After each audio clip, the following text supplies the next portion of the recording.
Existem algumas coisas no futebol que às vezes fazem a gente, nós que somos torcedores, refletir e pensar por que um clube do tamanho do Santos passa por algumas situações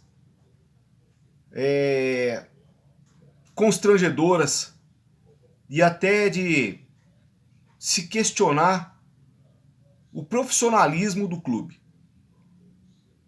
A gente tem tido aí nessas últimas semanas, ou nesses últimos dias, situações que provam que o time precisa se profissionalizar, precisa de pessoas que levem o clube a sério e que times como Palmeiras, Flamengo,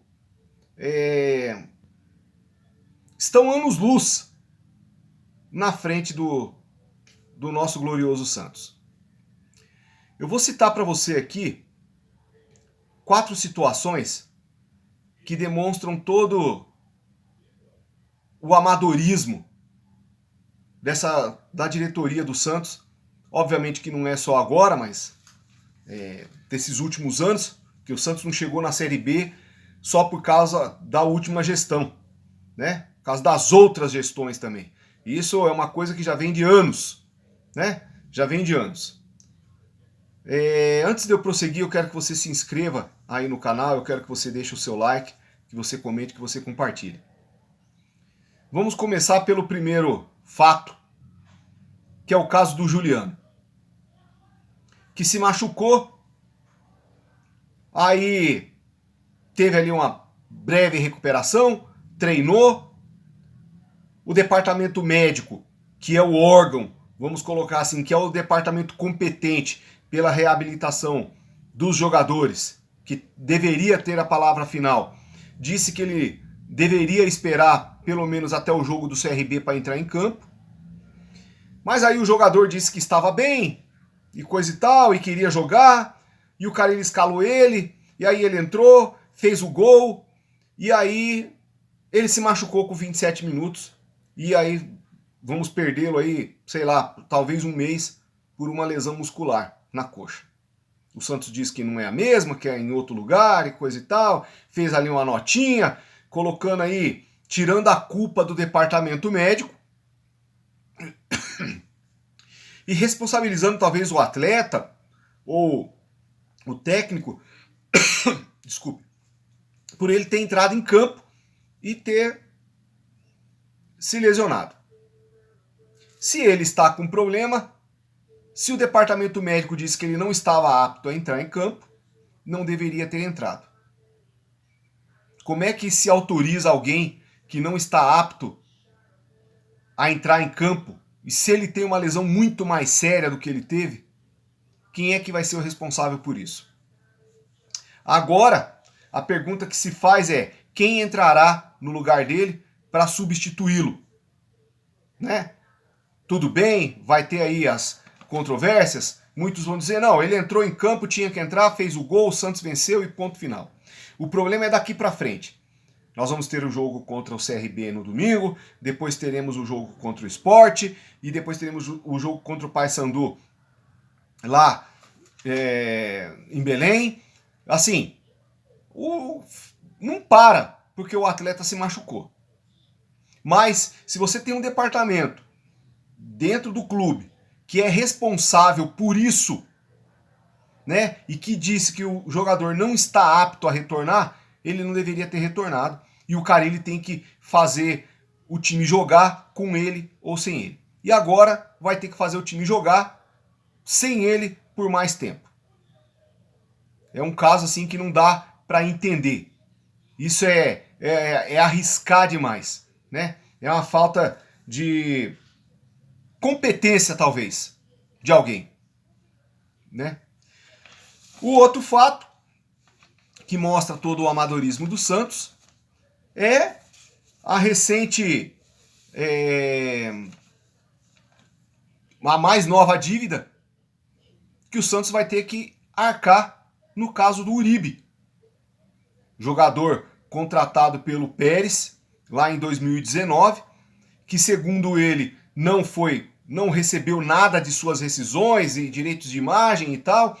O Santos perdeu a primeira vez, eram 22 milhões. Aí o advogado do atleta fez contato com o clube para fazer um acordo em 10 milhões. Ninguém do Santos respondeu. E aí foi para a última instância agora e o clube será obrigado a pagar 26 milhões de reais.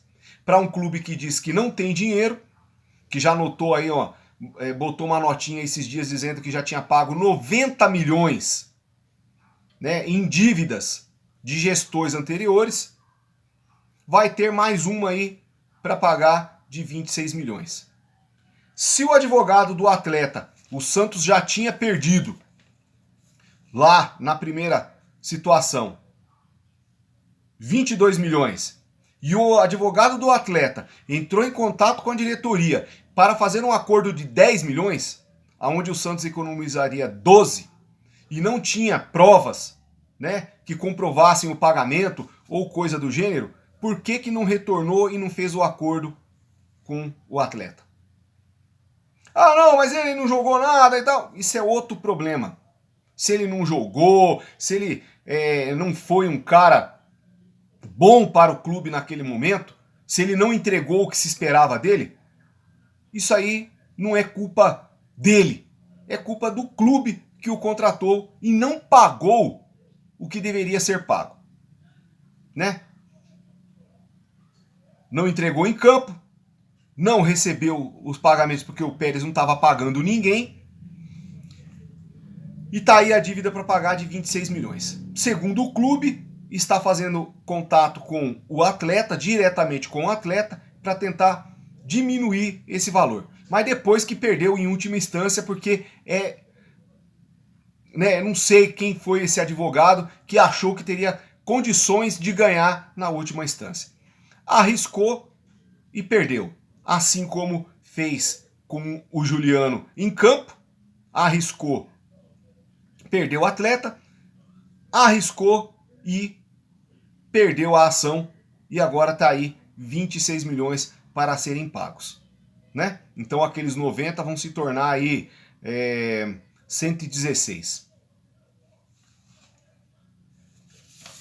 Terceira situação, o Billy Arce, que já é de conhecimento de todo mundo, isso já virou uma novela, abriu-se a janela, e aí algum boca de tramela lá de dentro saiu divulgando para os quatro cantos que o Santos estava contratando um ponta rápido e não sei o que, e piriri pororó, o cara é bom, e aquele comercial todo. O empresário do atleta combinou uma coisa com a diretoria, depois quis descombinar, e da mesma maneira como aconteceu com Fábio Carille e o time lá do Japão, o Vevaren, né? Não se sabia que ele tinha, o contrato dele tinha vínculo, tinha uma cláusula para de renovação automática, né? No caso do Carille é diferente porque ele é técnico e tudo mais, lá tinha um intervalo, mas aí do nada o Once Caldas falou que queria ativar essa cláusula. E o Santos está aí no meio deste fogo cruzado, aguardando aí a documentação do Once Caldas, né? A gente não sabe o que vai acontecer, se vai ser anunciado ou não, mas isso era para ter sido feito no sábado, depois no domingo, depois na quarta, e hoje, né, dia que estou gravando esse vídeo é quinta-feira, e por enquanto nada. E o clube segue aí se preparando sem a presença do atleta, que a gente nem sabe se virá. Pergunta: por que não faz, né, quando tiver essas negociações, não faz como o Palmeiras? Caladinho, bem quietinho, sem anunciar. Olha, não tem nada certo, estamos ainda negociando, estamos ainda analisando a situação. Por que o departamento de futebol do Santos não verifica a situação do atleta ou de quem será contratado, se de fato está tudo em ordem, antes de sair anunciando para os 4 cantos que está vindo um reforço. Se é que dá para chamar ele de reforço. E aí fica essa novela, esse negócio, aguardando e ninguém sabe de nada, se vai vir ou não. Ninguém sabe, né? E estamos aguardando. E a quarta situação é a base, sub-20 do Santos, que muita gente diz que o Santos precisa aproveitar a base. Sub-20 teve um jogo nesta quarta-feira contra o Atlético Goianiense, penúltimo colocado, 19º colocado na tabela de classificação. O Santos foi lá e perdeu por 3-0, meu amigo. 3-0. Com o Enzo em campo e o tal do Profeta. A base do Santos, que nesses últimos tempos contratou aí para mais de 30 atletas, todos, né, boa parte deles indicados por empresários, inchou as categorias de base na esperança de aparecer algum Robinho, algum Neymar, algum Diego talvez, algum Ganso. Mas, assim, indicado por empresário, qual é a possibilidade de isso dar certo? Inclusive, o Profeta e o Vídea Real que não jogou, são indicados por empresários, pelo mesmo empresário inclusive. E esses caras que já passaram por diversos clubes vieram parar no Santos, já com a intenção de levá-los para o time principal. Se no time sub-20, jogando contra times com menos recurso, vamos colocar dessa forma, não consegue desempenhar um bom papel, não consegue ser craque entre a rapaziada da sua idade, como é que vai ser craque no time principal?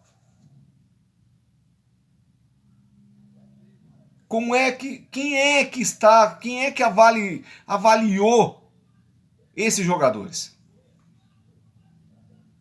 E aí mandou um monte de moleque embora neste ano, contratou outro monte por indicação de empresários e eles estão aí no clube chupando o sangue do Santos Futebol Clube e o dinheiro também. É muito amadorismo. Veja, essa situação do Sub-20, por exemplo, o primeiro colocado do Campeonato Brasileiro, do Sub-20, é o Palmeiras. 35 pontos. O Santos estava em 8º, baixou para 9º. E está em 9º lugar, está com 20... Onde que eu marquei aqui, rapaz? Puxa vida. Se eu não me engano, está com 21 pontos. 21 pontos. Palmeiras está 14 pontos na frente.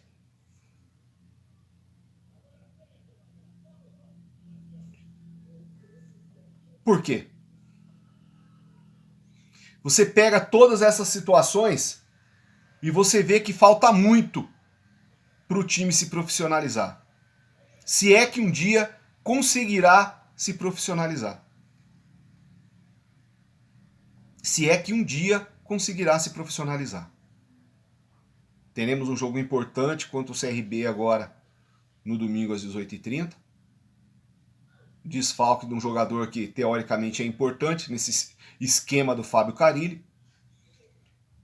Reforço, a gente não sabe se virá porque o clube já anunciou que pagou 90 milhões em dívida, agora tem mais 26 milhões a serem pagos, fora as dívidas que já estão contabilizadas aí para serem pagas até o final do ano. Já é um sinal de que não vai contratar ninguém ou alguém de peso. Da base, você olha e vê os resultados. A gente não sabe se o problema é o Orlando Ribeiro, que não sabe tirar desses garotos o que tem que tirar, ou se a rapaziada realmente é ruim de bola, né? É ruim de bola. E a gente depende da base. Para onde nós vamos parar? Onde nós vamos parar? Da base, você não consegue tirar mais jogador. Dinheiro para contratar, não tem. Os jogadores que tem, a gente perde porque estão mal condicionados e se lesionam. Onde vamos parar? Vai precisar muito mais do que o tal choque de gestão para fazer esse time ser um mínimo, né, ou ter um mínimo de profissionalismo. Se inscreva aí no canal aí, deixa o seu like, comenta e compartilha. Valeu.